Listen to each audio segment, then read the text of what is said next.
called the Secret Door Museum and co-founder of 51 Steps to Freedom, a nonprofit born right here in our nation's capital. For 250 years, Americans have preserved our history in documents, monuments, paintings, and stories. But what if history wasn't something we simply looked at? What if we could experience it?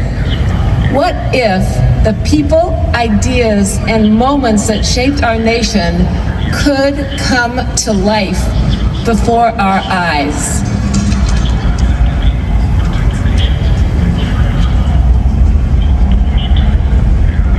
I think it's really important that this nation is celebrating and commemorating its 250th anniversary of freedom. And freedom is not free.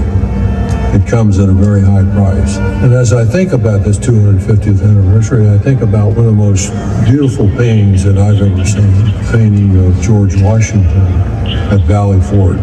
This is after the Revolutionary Army had been fighting the most powerful army and armed forces in the world. General Washington had taken his army to Valley Forge to winter and try to lick their wounds and to recover. And he knew what the challenge was that lay ahead. So he went into the forest. This picture depicts General Washington in the forest, kneeling by his horse and praying. And we don't know what General Washington was praying, but I can imagine, having been an old soldier myself, is that he probably said, Lord, if you want this nation to be free, you've got to do it. We tried everything and we're losing, and only you can do this. So I turn it over to you, Lord, and I ask you to give us this nation, this freedom. And the answer to the prayer is this great nation that we're privileged to wake up in every day, a strong, free, and beautiful America.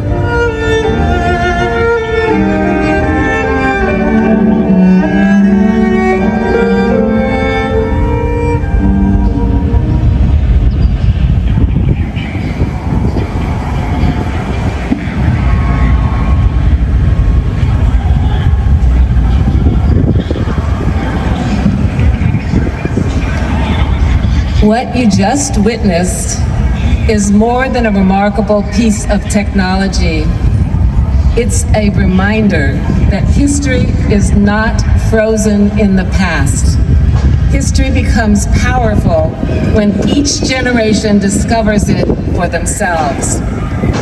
Now, I'd like to introduce Seth Kaller, author of The Promise of Liberty and curator of a major Promise of Liberty exhibit at the Peoria, Illinois Riverfront Museum and the South Street Seaport Museum in New York City. He is also responsible for the 1792 document that's right here and sharing the stage with us.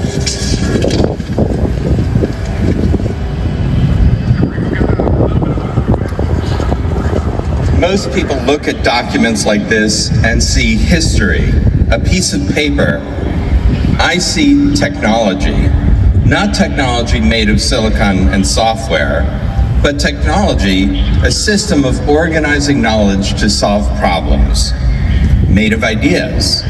The Declaration of Independence, the Constitution, and the documents that followed were the most important technology of their age. They created an operating system for a new nation. The film you just watched showed what happens when technology brings a painting to life. Today, we're asking a larger question. What happens when technology brings America's story to life? The founders faced challenges familiar to every innovator and entrepreneur today. How do you take an idea and scale it? How do you create something that can outlive you? Their answer was a framework based on liberty, opportunity, citizenship, and self-government. This isn't simply an artifact.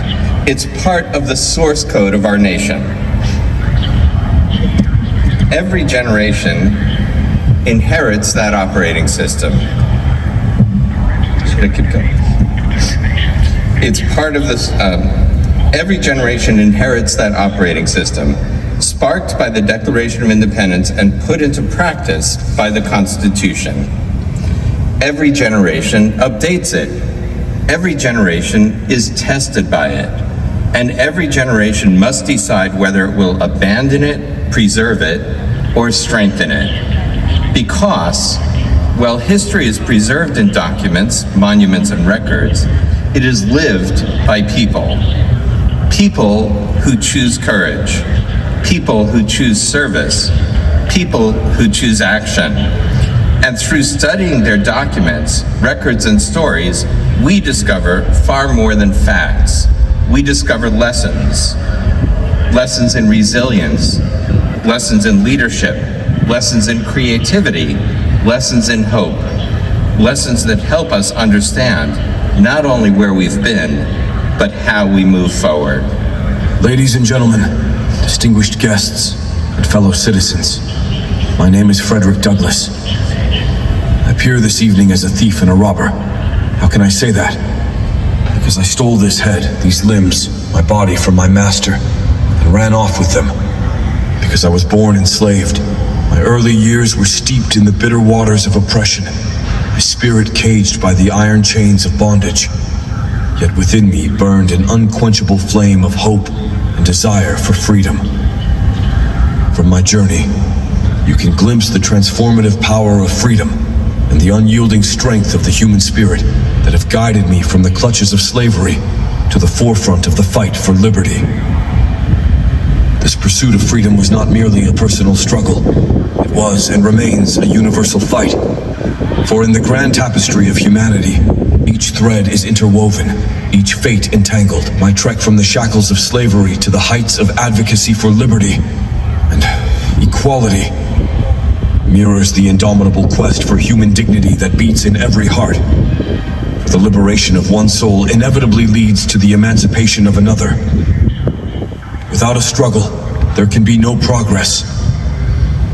My long crushed spirit rose, cowardice departed, bold defiance took its place.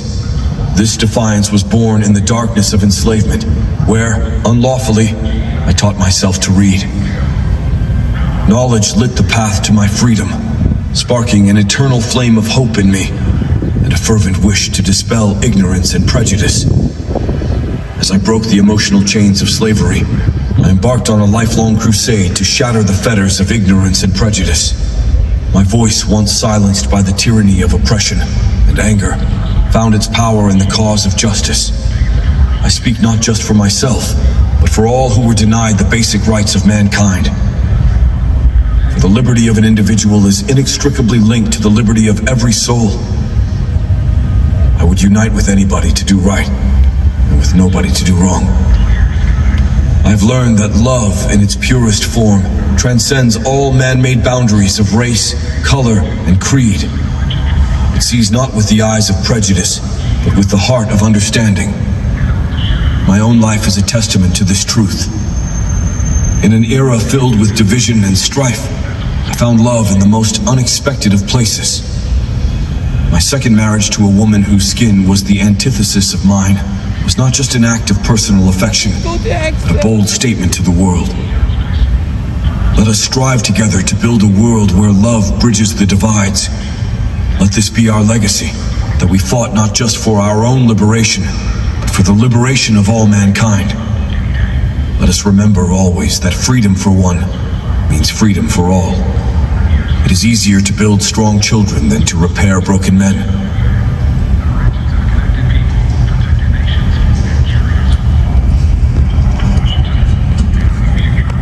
Frederick Douglass understood something profound.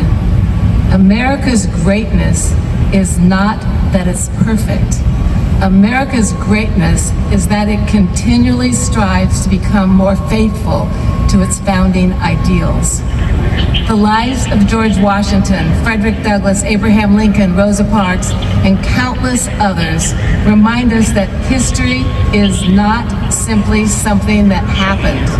It's something we inherit, something we learn from, something we build upon. The Declaration of Independence is one of our nation's most treasured documents, but it is more than a document. It's a promise. When it was signed in 1776, it represented courage, commitment, and sacrifice. The original 56 signers reflected a belief that liberty was worth pursuing, protecting, and expanding. But the story did not end with these signatures. Every generation since has been called to carry that promise forward. Some answered through service, some through education, some through science, some through innovation, some through the arts and culture, some through sports, and some through acts of leadership that changed the course of history. Many, many were ordinary Americans whose actions expanded the meaning of freedom, opportunity, and human dignity for others. Today, we honor not only the founders who signed the Declaration, but the generations who signed onto its ideals. Because the Declaration of Independence was not only a document signed once, it's a promise that each generation must choose to sign again and again. The question before us today is the same question every generation faces. How will we carry that promise forward? To begin that conversation, please join me in welcoming the Executive Director of O Museum in the Mansion, the Secret Door Museum, and the co-founder of 51 Steps to Freedom, and my friend, Tracy Haliday.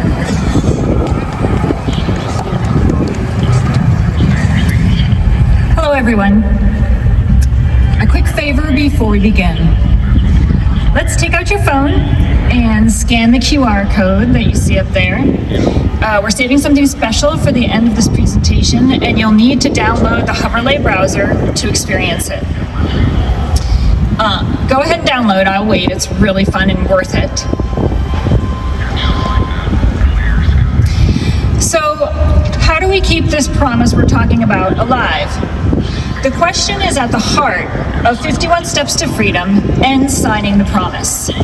Together, they invite us not to simply learn from history, but to experience it, reflect on it, and consider our own role in shaping the future. Children today learn, explore, connect, and discover through the devices they carry with them every day. So rather than asking them to come to history, we're bringing history to them to make it personal, memorable, and accessible. When young people can pray beside George Washington, stand with Frederick Douglass, walk with Mrs. Rosa Parks, or hear directly from the people who shaped our nation, history stops being something they simply study. It becomes something they experience. At 51 Steps to Freedom, we believe the answer begins with stories. Stories of people who challenge an opportunity or a need and choose to act. Because history is not something that happens somewhere else. It happened in our neighborhoods, our schools, our churches, our streets, and communities throughout the city. That's why we created 51 Steps to Freedom. So what is it exactly? Simply put, we're turning Washington, D.C. into the largest outdoor museum in the world.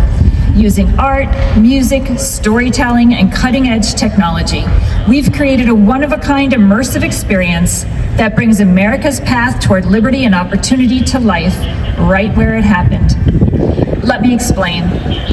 Augmented reality adds digital content like images, narration, music, animation on top of the real world all around you. It blends the physical and digital worlds so you can experience both at the same time, right through your phone or tablet.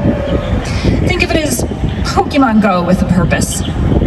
With more than 300 stories across the nation's capital and growing, 51 Steps makes history accessible, engaging, and personal. For example, in Franklin Square, you can fly a kite with Benjamin Franklin. At Constitution Gardens, George Washington steps out of his painting to share the founder's vision for America. At Georgetown University, visitors discover Father Patrick Healy, often called the founder of modern Georgetown. He was born into enslavement, a truth that reshapes how we think about leadership, education, and possibility. And right outside O Museum, you can meet Mrs. Rosa Parks. And if you walk down to DuPont Circle, just a half a block from the O, you can lift your phone and actually walk on Mrs. Parks' bus. Really, I'm not kidding you, walk on her bus. It's really cool. So what better way to inspire the next generation than by using the technology they already know to teach stories they may never otherwise learn. At its heart, 51 Steps is a Sankofa project, not simply looking back, but using the past to help guide the future. Something powerful happens when people stand where history happened. The story is no longer about someone else. It becomes a story about who walked the same streets, sat in the same theaters, learned in the same schools, and faced many of the same questions that we face today. And that connection helps us understand that history is not distant.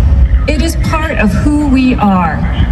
And it reminds us that ordinary people have always had the power to shape extraordinary outcomes.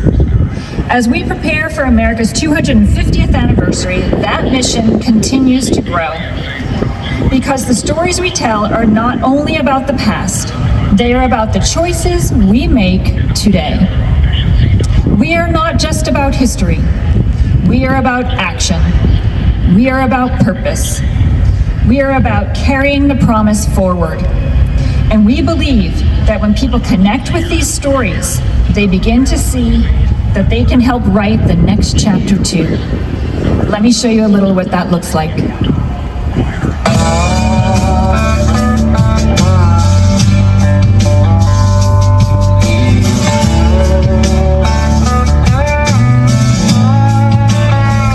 Places where history happened and watch it come to life in the palm of your hand. 51 Steps to Freedom, 50 States, One Nation invites you to explore the nation's largest outdoor museum, where augmented reality and immersive storytelling bring the past to life, right where it happened.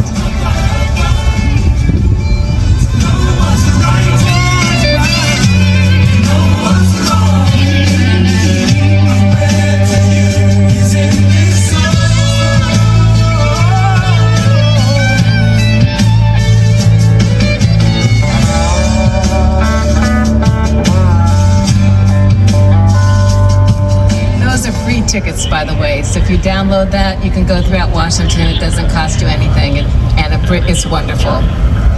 One person who taught me what carrying the promise forward looked like was Mrs. Rosa Parks. Growing up in Indiana, I was a sports fanatic. My family gathered around a little transistor radio to watch games. Before every game, we stood with our hands over our hearts, said the Pledge of Allegiance, and sang God Bless America. Through that simple ritual, my parents gave me something lasting, a love of country, a belief in service, and the understanding that one person can make a difference. Years later, that belief was reinforced by someone who became my second mother, Mrs. Rosa Parks. For the last 10 years of her life, Mrs. Parks lived with me at O Museum in the mansion. I called her Mother Parks. She called me Lady H. What frustrated her the most wasn't what people said, it was what they did not know. People knew the bus, but not the woman. The bus wasn't the start to her story. It was the moment our nation noticed. What seemed like one act of courage was the result of a lifetime of preparation, discipline, faith, and purpose. Decades before Montgomery, she had been educating, organizing, documenting, and teaching people about their rights and responsibilities. Mother Parks taught me many, many things. We shared afternoon tea, we went to church together. Sometimes we just held hands in silence. One lesson she repeated to me over and over again: when you go to bed at night, forgive everyone everything. And when you wake up in the morning, forgive yourself. Not just forgiving others, but forgiving yourself. To her, forgiveness was not weakness, it was freedom. She had every reason to be bitter. She experienced discrimination, violence, heartbreak, and loss throughout her life. Yet she never allowed pain to define her. Instead, she used it to help others. She once told me, people think of me when they think of civil rights, women's rights, human rights, but really, I was fighting for love. From childhood on, she lived so honorably that no one could use her past against her. That's what she also taught. That's how she changed hearts and minds. She would often say, we've been hiding behind the laws, but if we don't change people's hearts, those laws will roll back. She knew deeply that progress doesn't come from policy alone, it comes from people. Another lesson she repeated over and over again, that real power comes from quiet, daily actions, from how you treat people, and from how you live your life. That was Mother Parks. Leadership rooted in service and compassion. One simple act of not giving up her seat reminds us that one person can make a difference and inspire others. What made her extraordinary wasn't that she sought attention. She did not. What made her extraordinary was she kept on doing the work. She was always ahead of her time, teaching inner city children organic gardening, starting recycling programs, taking kids to baseball games to give them hope. One lesson she repeated often was to seize always the moment. One of my favorite memories was a trip to meet Pope John Paul II. As we sat holding hands on the airplane from Washington to St. Louis, I finally asked her a question that had been long on my mind. Mother Parks, of all the people you know, why did you invite me? After all, I'm white. She held my hand, continued to hold it, and paused. And then she turned to me and said, "Oh, my dear, I didn't know you were white." In that moment, she reminded me of something she taught every day of her life. See the person first, not the label, not the category, the person. A few minutes later, she asked for my help. Her hands hurt, so I drafted a short note on my computer she could write herself after we landed. In it, she asked Pope John Paul II to join her publicly in speaking about what she called the cancer in America's society, racism. As I wrote, I referred to him as a great man. She stopped me. No, she said, everyone is a great leader. He is a moral leader. She wasn't diminishing him. She was elevating everyone else. The next morning, they held a press conference together and spoke about racism and the moral responsibility to confront it. Pope Paul continued speaking about those issues throughout the remainder of his papacy. Years later, I was told that when he passed, Mother Parks's book and her handwritten letters were by his bedside. Seizing the moment with the Pope taught me more about leadership than any boardroom ever could. She understood that leadership is not about status. It's about using whatever influence you have in the service of others. She wanted one of the world's most influential moral leaders to use his voice to help heal a wound that divided our nation, not for herself, not for recognition, but for a greater cause than all of us. And that's how 51 Steps to Freedom began. In 2019, the Library of Congress opened a special exhibit dedicated to Mrs. Parks, hosted at O Museum in the Mansion. Cyril Neville of the Neville Brothers, one of the musicians who shared the stage, stayed with me, and he said he was shocked that his own children knew every rap song on the radio but didn't know their own history. So he decided to do something about it. He wrote a rap song called Thank You, Sister Rosa. His reason was simple. If we want future generations to know these stories, we have to tell them in a medium they will remember. Mother Parks believed the same thing. Education changes hearts. Stories change hearts. Music changes hearts. People change hearts. And that's why her message matters today as much as ever. Because the lessons she spent her life teaching wasn't about the bus. It was about courage. It was about forgiveness. It was about service. And above all, it was about love. Mrs. Parks often reminded me that you can be quiet and still move mountains. She proved it. One person can make a difference. She did. Now it's our turn. I leave you now with one such story told through music, a song written by Cyril Neville and produced by yours truly in New Orleans.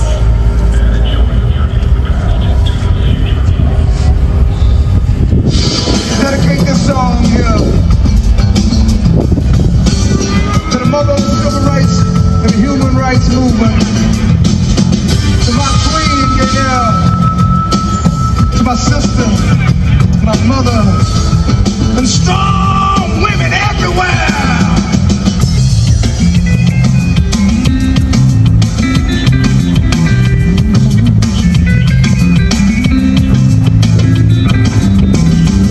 Thank you, Sister Rosa, you are the spark. Started our freedom movement. Thank you, Sister Rosa Parks. Thank you, Sister Rosa, you are the spark. Started our freedom movement. Thank you, Sister Rosa Parks. December 1st, 1955, our freedom movement came alive. And because of Sister Rosa, you know, nobody rides on the back of the bus no more. Sister Rosa was tired that day, tired of being mistreated, tired of obeying unjust laws, so she refused to be reseated.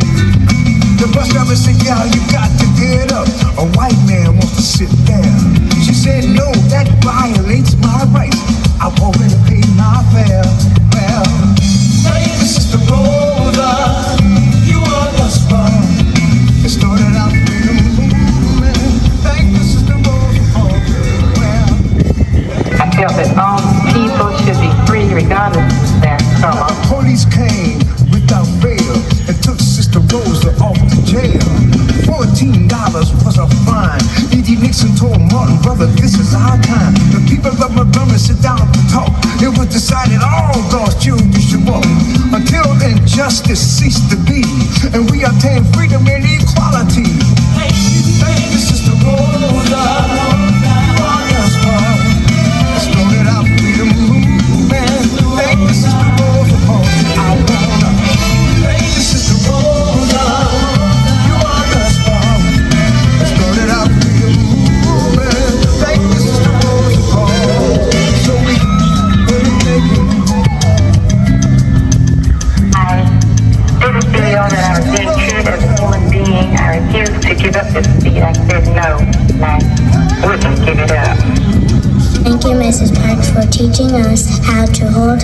together as one.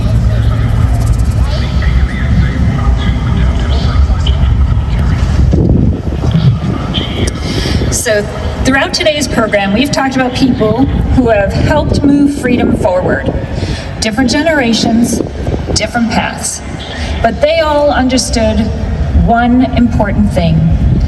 Freedom is not self-sustaining. And every generation must choose to protect it, strengthen it, and pass it on. And that brings us to all of you. Because history is not only about what others did, it's about what we must do next. 56 men signed the Declaration of Independence, knowing it could cost them everything. Their homes, their freedom, their lives. They signed anyway. America was not built by staying silent, but by courage, by sacrifice, and by those willing to step forward. That promise was never just words on paper. It's been tested and renewed by ordinary people with faith, conscience, and conviction. Now that promise is calling on us again. Signing the Declaration of Independence is a nationwide invitation to reflect, to recommit, and to help shape what comes next. Because every voice matters, and every signature moves us forward. Add your name. Help write the next chapter.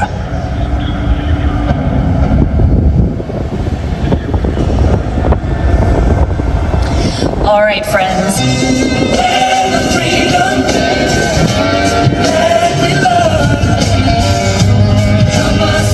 This is your moment. Let's everyone take out your phones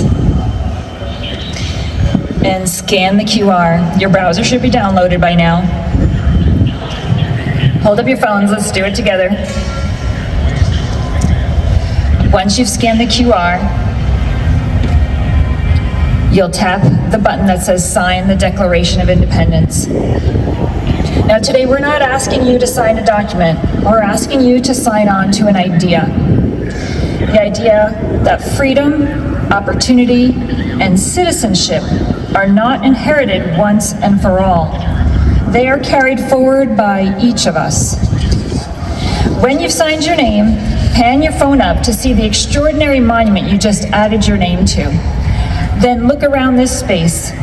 Every phone you see represents someone choosing to be part of history. Someone choosing not to be a spectator.